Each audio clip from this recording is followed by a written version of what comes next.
Hey guys, it's Vicky, and today I'm here for another vlog for you guys. And it's Halloween season, guys. And Halloween, I may be a weirdo, but this time of year gets me all nostalgic. More than any other time of year. I don't know why. I think it's because I just have so many good memories of like Halloween, trick-or-treating, going to haunted houses with my friends, watching scary movies. All of that stuff is, to me, just super nostalgic. So I wanted to do like a nostalgic sort of vlog this month and read something that was really connected to my youth. So of course, I know you're thinking, oh, maybe you did Goosebumps. I didn't do Goosebumps because I actually did a Goosebumps vlog a year or two ago around this time.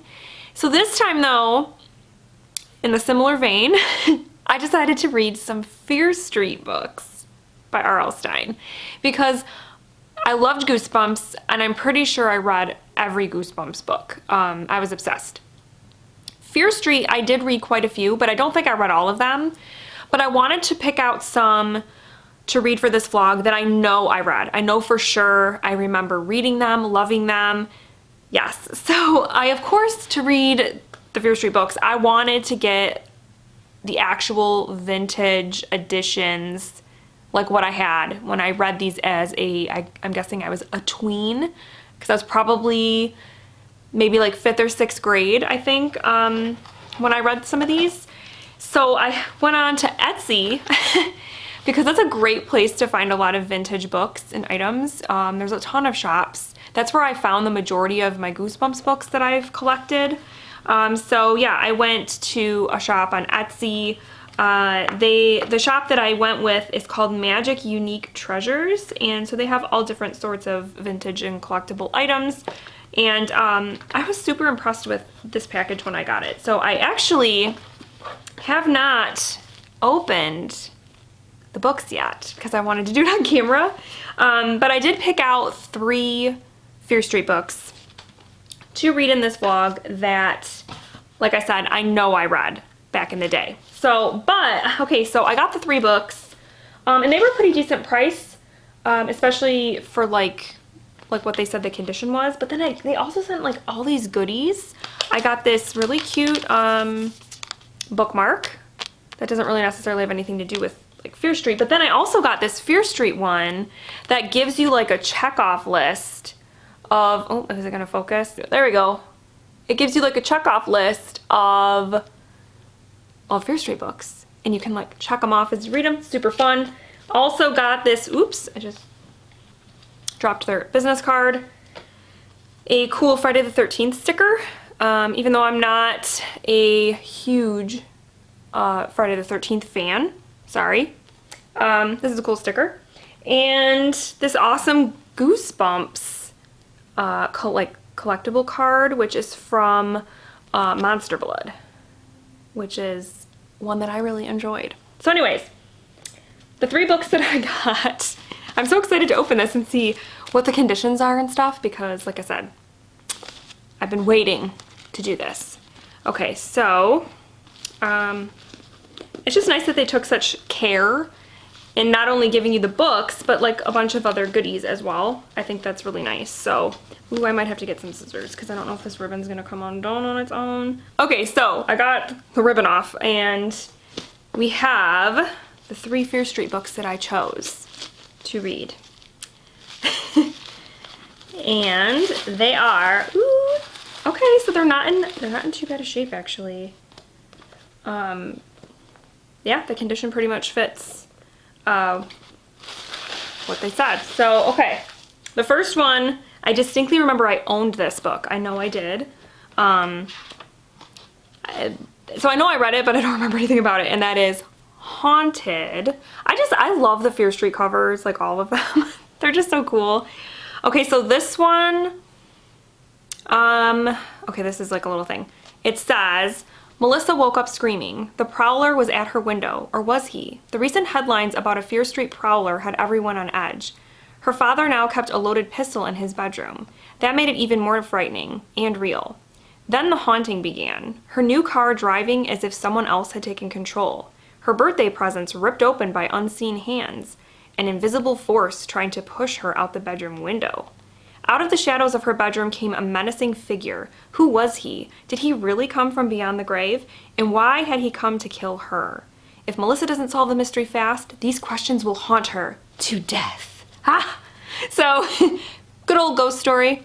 I remember liking this one, and I know I owned this one. I kick myself that I got rid of my Fear Street books, that I got rid of my Goosebumps books, because now here I am in my 30s trying to get them all back. The other one, again, I distinctly remember reading this. I did not own this one, but I read it in 6th grade, and it was because my 6th grade like reading teacher or whatever had like a little library in her classroom, and we could sit and read books during reading time, and I distinctly remember reading this one during that time, and that one is The Secret Bedroom. So, okay, I love the little like skeleton hand, so cool. Okay, so this one says, Leah Carson can't believe it when her family moves into the creepy old house on Fear Street. Most creepy of all is the secret room up in the attic. The room has been locked and boarded up for at least 100 years. A murder was committed in that room, the story goes, and it has been closed up ever since. Leah knows she should stay away, but she thinks she hears footsteps inside the secret room and voices. Someone, or something, is waiting for Leah in there. Should she open the door? Can she resist? So again, another like haunted house ghost story. Yes, yes please. And then the last one I had to get because I want to read this one closer to Halloween, because it's Halloween themed, and that is Halloween Party. I remember also just loving this cover. When I saw this one, it was like I had memories of this one, and I think I owned this one, but I'm not 100% sure. But anyways, here's the synopsis for this one. The invitation arrived in a black bordered envelope. Inside, the card showed a coffin with the inscription, "Reserved for you." It was perfectly fitting for an all-night Halloween party on Fear Street. But Terry and his girlfriend Nikki wondered why they had been invited. They barely knew Justine Cameron, the beautiful and mysterious transfer student who was throwing the party. The party was well underway when the lights went out. That's to be expected at a spooky Halloween party. But when the lights came back on, there was that boy on the floor with a knife in his back. Just a Halloween prank? Maybe, maybe not. For Terry and Nikki, the trick-or-treating has turned to terror. To their horror, they realize that someone at the costume party is dressed to kill. So this will be a really fun one to read around Halloween. So yeah, so my plan for this vlog is to read these 3 books. So I'm gonna kind of spread them out throughout the month, maybe try to read like one a week or whatever. It is late September right now. So yeah, hopefully this month I'll be able to take you along on some of the more spooky things I hopefully will do. Starting with getting out my Halloween decorations, because I think I'm gonna get them out this weekend, because today is Friday, September 24th. I think I'm gonna get them out this weekend and start putting them up, because why not? Why not? So maybe I'll take you along for that, and some other maybe spooky fun things that we do throughout the month. And so, like I said, every week, maybe try to read one of these books, and obviously saving this one for closer to Halloween. So I'm so excited to finally dive back into Fear Street, and to read these again for the nostalgia. I really hope they hold up. I know that some people have been reading these books lately and haven't been super impressed with them, so I hope I'm not disappointed, but I think they're gonna be really fun, and I'm excited. So, all right. I don't know which one I'm gonna start with first. I have to think about it. It's gonna be one of these 2. And so when I dive in, I will check back and let you guys know how it's going. So I'm 10 pages into Haunted, and I'm already like, because first of all, it's weird because in the very first chapter, our main character, Melissa, wakes up because she hears something, and she thinks it's like an intruder trying to break into the house or whatever. So her like dad comes in, her parents come in. It's fine, it's nothing. But they keep making comments about her body. Like they call her skinny bones or something, and she's like, is kind of like, why are you calling me that? And then at one point her dad is like, he like helps her up off the bed or something, and he's like, you're so light. And it's like, what? Like, is that like R.L. Stein's way of telling you that Melissa is a thin person? Like, I don't know, it's just weird. Oh, and then she's like reflecting on, this is just the first 10 pages, guys. Then she's like reflecting on her, she had like had a date with her boyfriend earlier in the evening and it didn't go well. Basically because he like, they went to like this like makeout spot in town and he came on a little too strong and she didn't want to.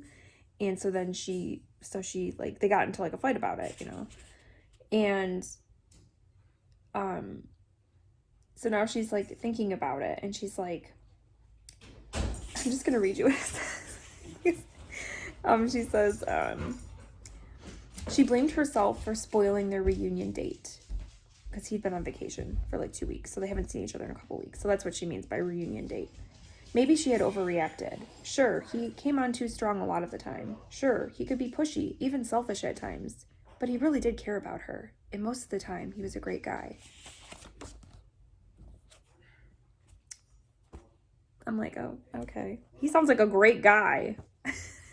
So, I'm not trying to hate on this book, but we're 10 pages in and I'm already like, okay, there's some stuff that I'm not loving, so.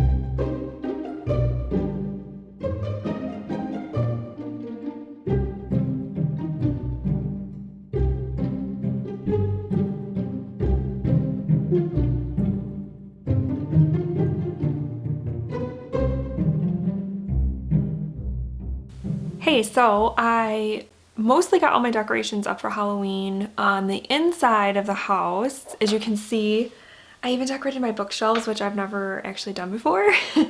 So it's kind of fun. I think I might want to get some lights for it just to kind of give it a little something extra. But yeah, I think it turned out cute. It was fun. I like the look of fake spiderweb because I just do, but it never holds up and it's such a pain to actually like use. But yeah, I decided to go with a little bit of that too, so it was fun. We haven't completely done the outside because yesterday it actually started raining, so we have a couple things out there, but once it's all done, I'll try to remember to show you guys what the finished product outside looks like. But yeah, it was fun decorating with the kids. They get into it and it's a good time, so. But the reason I'm here is because I finished Haunted and I have some thoughts for you all. Okay, so first of all, let's talk about the good things about this book. I think that this actually was a pretty good story. It was a little bit predictable, but actually kind of not, because the twist, even though I read this book, I know I read this book, I couldn't remember what the twist was. And so when it happened, I was like, oh my gosh, that is kind of cool. And I liked it, you know, because then even when the twist is revealed, you're still kind of like, okay, but how is it all gonna come together? Like, how is it all gonna, like, what's gonna happen? And so you are kind of like wanting to find out. And yeah, I like breezed through the last half of this book because I wanted to know what was gonna happen. So I think that's good, especially for being I think this was considered YA. I think that's pretty good, considering that I am not a young adult.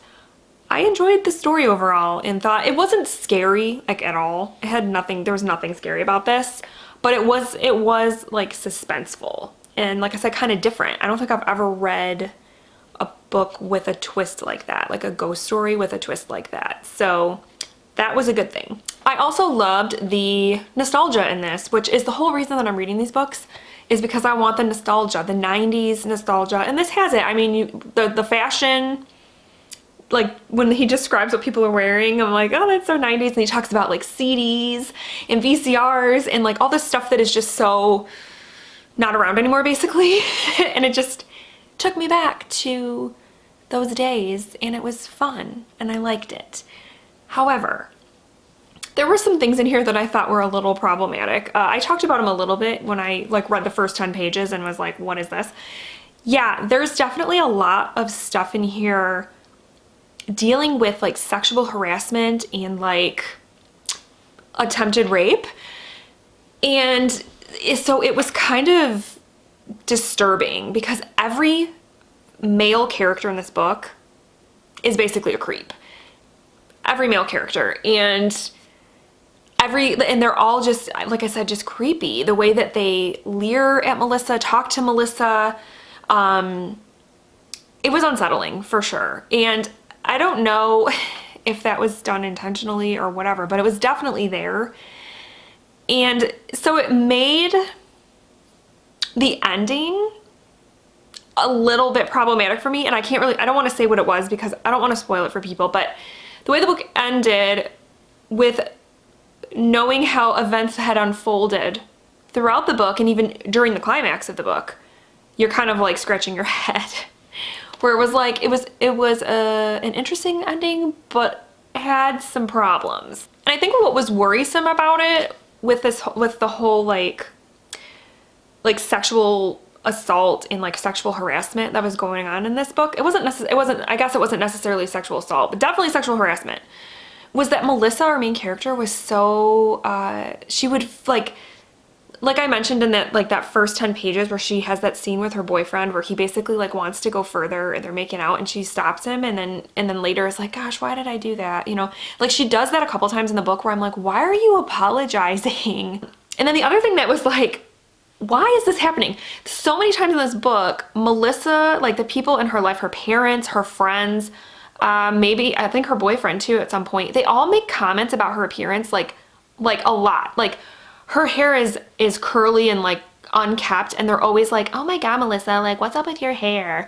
And then they're always talking about how skinny she is. Like, why are you so skinny and stuff? And she kind of has to defend herself. And I don't know why that was in the book. I don't know, because it didn't have any merit on anything other than just these people basically like dragging her because of her appearance. And it was just weird. Like I didn't understand why people kept saying things about her negatively about her appearance. It was just strange.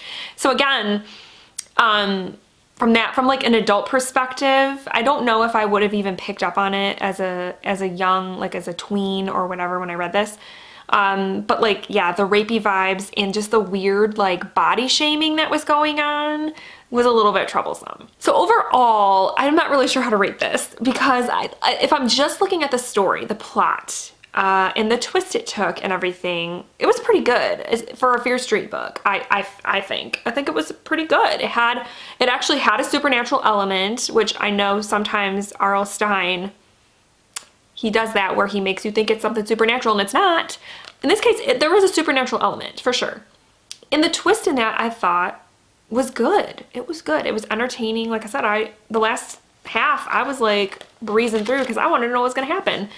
But then it has those problematic elements. So for now, I'm going to sit on it for like a little bit. But it's probably hovering around a 3, maybe a 2.5 or 3.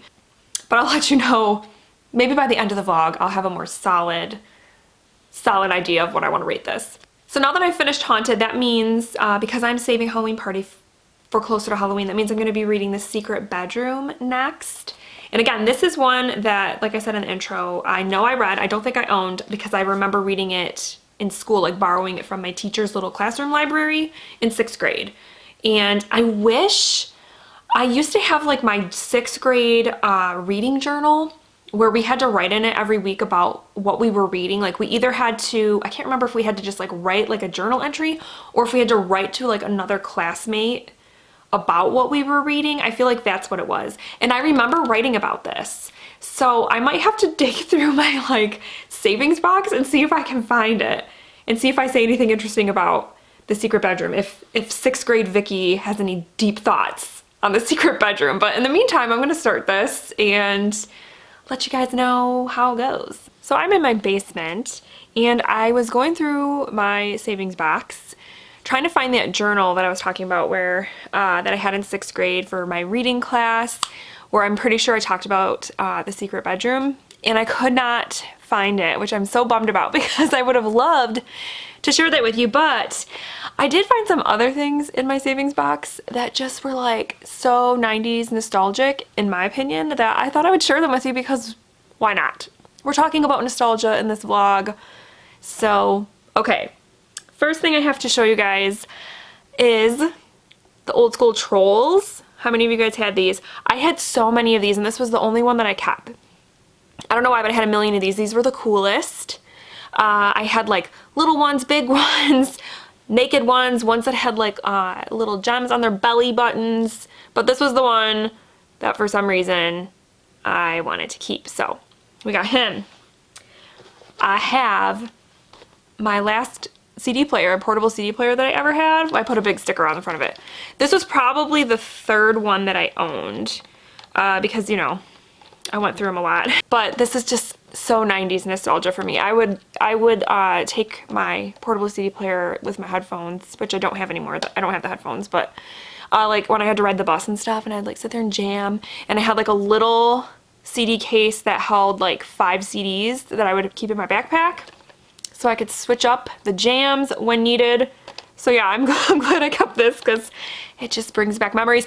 I don't really have a way to play CDs anymore, except, I don't know if you can see it behind me, on that end table there is a like old school boombox CD player, and that is the only way I can listen to CDs anymore. Like my car doesn't have a CD player, nowhere in my house has a CD player, even like my computer doesn't have a disc drive, like, so yeah, those days are nearly gone, so I thought this was kind of special. And then I have some pins from the movie The Crow, which this is from like a 10th anniversary like set that they were selling at Hot Topic when it hit the 10th anniversary, because this movie came out in 1994 and is one of my all-time favorite movies. I was obsessed with this movie. Obsessed. And so I watched it so many times, and so when the 10th anniversary came around and they had all this stuff at Hot Topic, I feel like I bought it all. Like they had these, they had a pillowcase that had Brandon Lee on it that I had, t-shirts, I'm pretty sure I had like some STEM glasses or something that said like "Real Love is Forever," which is like a quote from the movie, which I don't know what happened to those, but I had, like, this is so something that I did put in my savings box. And yeah, The Crow is just one of the best movies of all time. It is. I just love it. I also have this, which was a Rolling Stone cover of Gavin Rossdale that I specifically bought this issue of Rolling Stone because of this cover. And I cut it off and I taped it on my wall back in, let's see, this cover is from April 1996, and it hung on my wall in my room from 1996 until I moved out of my parents' house. This was on my wall. I mean, I loved Gavin Rossdale. He was just a dream. Just, I mean, look at that cover. Anyway, I know that now he wasn't so great to Gwen. He's kind of a douchebag, but 90s girls everywhere. If you tell me, did you have a thing for Gavin Rossdale like I did? Because whew. And then the last thing I did find, so like I said, I didn't find my 6th grade reading journal, but I did find my 5th grade daily journal that we had to do. Let's go to like October, let's say, because it's October now. Let's see. Okay, so this would be October, because I was in 5th grade, so this would have been October, okay, 1994, October 1994, October 17th. Are you ready? Enjoy my cursive writing. It says, yesterday my friends, okay, I'm not going to say their names, I'll just say their first letter, S and M, which sounds really dirty, but it's not S and M, it's one's name started with S, one started with M, you know what I'm saying, okay? Anyways, came over. We watched the movie Gremlins and Gremlins 2. They were pretty funny and not that scary. It was fun watching them. Okay. Okay, let's do one more. What's the next one? Oh, okay, the next one, October 18th. Yesterday, I went to jazz, because I was in jazz class back then. I learned, apart from my recital, after that, I went to the library. I'm not going to say the full library. I went to the library. I checked some books out on Egypt. Look at me reading nonfiction in 5th grade. It was fun. And I drew like a picture. It looks like I started a picture and didn't finish it, of like books, and like I started to draw myself. I don't know. Anyways, that was the best I could do, guys. So, anyways, I hope you enjoyed all this nostalgic stuff. I just had a lot of fun going through my savings box, but since I'm here, I have read half of The Secret Bedroom, and it's not so bad. I know, like, when I was reading Haunted, I immediately was picking up on some problematic things, and so far in this, there isn't really anything glaringly problematic here, which is good. The only thing is, like, our main character, Leah, she's a little bit silly when it comes to this specific boy who is just kind of like toying around and playing mind games and just being, where to me as an adult, I'm just like, why are you even associating with him? Don't even talk to him. But then I have to tell myself, no, teenage Vicky, if I was in this situation, would probably do the same thing that Leah's doing, so. And so far, the supernatural stuff's pretty good. There's some good nostalgia in here, because she talks about, like, calling somebody on, like, the corded phone, and she's, like, wrapping the cord around her arm. And I'm like, yes, I remember doing that. And renting movies from the video store. That takes me back, like, and her being like, oh, but it's already, like, 9 o'clock on Saturday, so all the good movies will be gone, which is so true, because there's so many times I remember going to the like, rental movie place and wanting to get a specific movie, and there were none left. Like, all the, like, videos behind the case, there were none left, and you're just like, man, so you have to find something else. I just remember that, and it's just, it's nostalgic. But yeah, so the nostalgia is great in here, and the story's not too bad either. There's been some good supernatural stuff, nothing too crazy yet. And like I said, I know I read this in 6th grade, but I don't remember anything about, like, I don't remember what happens. But I just got to a part where I'm like, ooh, I need to know what happens. So it's got me drawn in. I'm intrigued. I want to know what happens with this secret room. The only thing I will say also is, because the whole thing is, like, Leah and her parents move into this old house. And in the attic, there is a room that is, like, the door is locked and boarded up, and the real estate agent's like, oh, it's been boarded up for 100 years. Because apparently someone was murdered in there or something. And me being me, like, I feel like even now, like, being my age, if I bought a house and it was old and I, like, get up in the attic and there's a room boarded up, I would immediately open that room up. Like, I would be like, I gotta know what's in there. Ghost and poltergeist and demons be damned. I want to know what's in this room. I would have opened it up immediately. And her parents, and they've been in this house now for like a month, and like they still haven't opened the door. I'm like, what are you guys doing? But Leah just opened the door. So we're gonna find out what's in this creepy room in the attic. But yeah, so it's going well. I have nothing else to report. I hope you enjoyed my little trip down memory lane, 90s nostalgia. And yeah, I'll probably do another check-in once I finish The Secret Bedroom and let you know how it went. All right, so I finished The Secret Bedroom. I almost said The Secret Garden. Totally different book. Secret Bedroom. And I really liked this one, you guys. I'm giving it 4 stars, okay? Because here's the thing. I love ghost stories. The whole concept of there being this, like, boarded up room in your old house that you're not sure what's going on there. Apparently someone was murdered. Like, that whole plot point just really is my kind of book. You know what I mean? My kind of ghost story, my kind of, like, spooky story. And then also, like, the whole last half of the book, I'm not going to say what happens once Leah opens the bedroom, the secret room or whatever.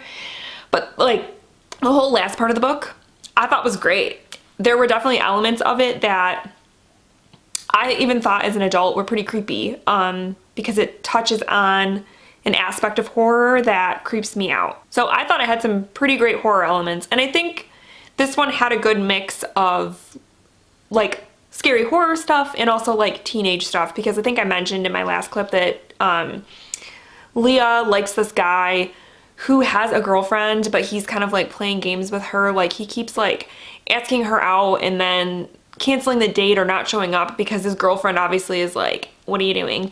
And so there's, like, that drama there that does take up a chunk of the book that I know some people might, you know, you might read that and be like, why is it, like, even I was like, why is Leah even bothering with this dude? Like, clearly, don't waste your time with this dude. But again, if you put yourself back into like teenage time, I mean, that kind of stuff happens all the time with teenagers. They just don't think like we do, you know what I mean? So to me, it was like, I'm sure on many levels to like younger audiences, relatable. So, and it was a nice blend of the teenage drama and this spooky story. So, and I know a lot of people, I was kind of reading some Goodreads reviews of this just to kind of see like what the vibe was amongst readers. And a lot of people said that Leah was unlikable, like they couldn't stand her and she was an awful character. And I didn't feel that, honestly.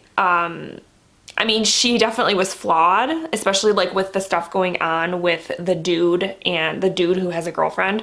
Obviously, like, but again, she's a teenager and they're, you know, they're selfish and they don't always think clearly. And so I didn't think that necessarily made her like a bad person. There is an aspect towards the end, something that happens in the plot where you're like, okay, that wasn't great. But again, she's a teenager. She's not thinking clearly. She's just like got her little agenda and isn't really thinking, makes mistakes. Okay. But I didn't think she was awful. I definitely think there have been other books where the main character was more unlikable. So yeah, this was good, guys. I liked this one a lot. It like ticked a lot of boxes for me, and it had the 90s vibe, which you guys know I'm all about. So yeah, I really liked this. So that means I gotta go grab it because I forgot to grab it before I started filming. So that means I have one more Fear Street book to read for this vlog, and that is Halloween Party, which I'm really excited to read because again, I'm pretty sure I read this one, like the cover looks super familiar. Like it just, I feel like I've read this, but I don't remember anything. Just like with the other two, I remember nothing. So I'm kind of excited to see what this one's gonna bring. We are getting closer to Halloween. Today is the 14th. So I mean, we still have like 2 weeks to go. So I might wait a little bit, wait a few more days before I start this one, just so it's a little bit closer to the holiday. But I'm excited to see what it's gonna bring, because obviously it takes place at Halloween during a party, so it should be fun. Yeah, so once I actually start this one, I will let you guys know what I think. But so far, I think this vlog's going pretty good. I have enjoyed both books, even though Haunted had its problems. I think, you know, it was pretty solid, like spooky story. The Secret Bedroom was great. So I'm hoping that this one also satisfies me, that like I overall have a great experience. Yeah, so I'll let you guys know. All right, so I am officially halfway through Halloween Party and it's okay so far. There's things I like and things that are not so great. Some things I like that our main character, Nikki, is deaf. So I definitely want to try to maybe find some reviews of this book by someone who is deaf to kind of see if how the representation is, because obviously I can't speak to it. But I like that he put, you know, a character like Nikki in this book. And so the whole like premise of this one is a group of teenagers get invited to this Halloween party by this girl who is fairly new to Shadyside, and they don't really know much about her, and they're not even really sure why they were invited to the party. So they go because it's at this old creepy mansion, and they're, you know, curious and stuff. So the premise is interesting, but right now the first part of the book has been a little bit, I don't know, just like not really super interesting to me because of the people invited. It's kind of become a prank war between like this group and this group, and it's kind of become this thing between the jocks and the wimps, and they're like trying to prank each other and like that whole stuff. I was just like, I don't care about that. I'm not interested at all. But things have, and then like the things that have happened that you think are like, oh, they're here, okay, here's the scary part, it's been like the result of a prank. So, but I think the thing I just read as I hit the halfway point might be real. I hope so. Like I hope in the next chapter it turns out that it's real and not a prank. Because it's kind of, I don't know, I want things to start happening here, okay? Because we still have no idea why Justine, this mysterious girl, invited these particular people to this party. And so you're not really sure of her intentions or anything yet, so I like that. And of course, the nostalgia is pretty good here.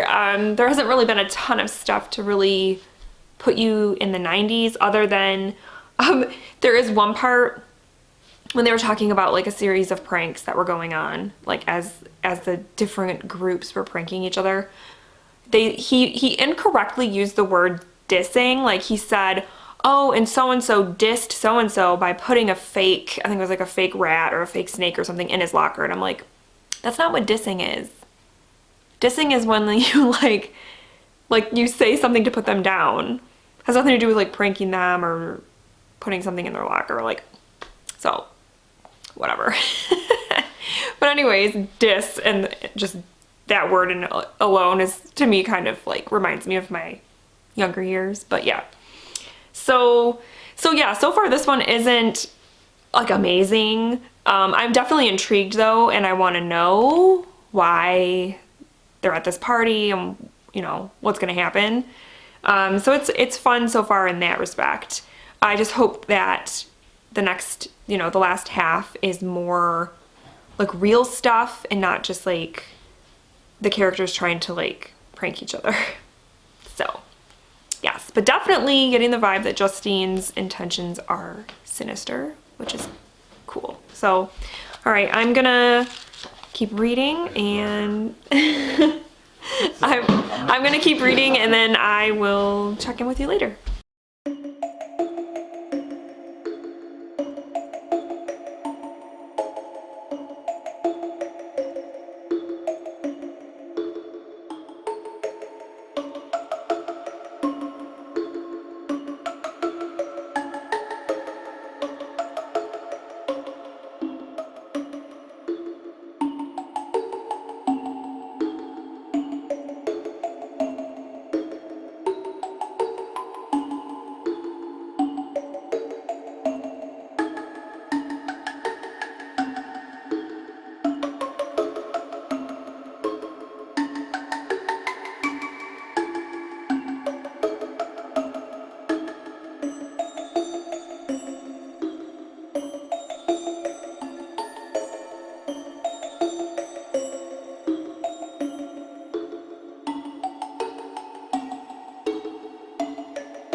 All right, so I finished Halloween Party. It's time to give you my final thoughts and wrap up this vlog. So, okay, I'm gonna give Halloween Party 3 stars. I think it was kind of slow going in terms of getting to the point where you find out why this party's happening and why these 9 teenagers specifically were invited. And I also kind of wish that the twist, the reveal of that was done at a different time in the book. It's revealed to you during a certain scene, and then kind of in the next scene, it is sort of rehashed or done again, and I kind of would have rather the reveal been in that later scene, if that makes any sense. I feel like the way we were told, I feel like it would have been better told in another way, I guess, if that makes sense. But the twist was good. I liked it. It made sense to me. It was good. But there were also aspects of this book that I wasn't super thrilled about. Like I said, it was very slow, and all of the like pranking and stuff, just, I don't know, it just came across as just kind of cheesy to me. And then in the second half of the book, there are some things that happen that I won't say because it would be a big spoilery thing, but there's some things that happen in the second half of this where I put myself in that situation and I'm like, okay, if I was at a party and such happened, I would get out of there so fast. I don't care that it's thunderstorming outside or whatever. I would get out of there so fast. And like nobody in this book does that. Everybody's like, but it's storming outside. Are you sure we should leave? Like, are you kidding me? So I was just like annoyed by that. Like, why would you stay? Why? And so yeah, that was like kind of weird for me. I didn't love that. And like I said, all the pranking and stuff, I was just like, can we just get to the point? This is just meh. But in the end, I liked the twist a lot. And I thought it made sense. It was fun. It was good. And I really liked the last line. Because someone says, hey, we made it all night. It's morning. It isn't Halloween anymore. And then it says, I don't know about that. It's always Halloween on Fear Street. So that was kind of fun. So yeah, overall I'm going to give this one 3 stars. It's not the best, but it's not the worst either. So to wrap things up, how did I rank these books? I've decided that I'm going to rank them like this. So I decided overall to give Haunted like a 2.5 because though I really liked the plot and the twist, I thought it was interesting and kind of different. It had some problems. There were some problematic things in here that I was not feeling. So 2.5. Halloween Party gets a 3 for the reasons I just stated. And then my favorite one by far was The Secret Bedroom. It was so fun and I loved like the whole second half of that book was super fun and I thought kind of creepy actually. It went places I wasn't expecting. So for Fear Street, I thought that was pretty good. So yeah, I think overall this was a pretty good experience. I was a little nervous that I was going to hate these, that they wouldn't have like stood the test of time. And in some instances there were some things that today don't fly, but overall I enjoyed these. I did like them. So I definitely would love to do something like this again. Yeah, let me know down below if you've read any of these 3 and what you thought of them, or let me know if there's any Fear Streets out there that I need to tackle again as an adult.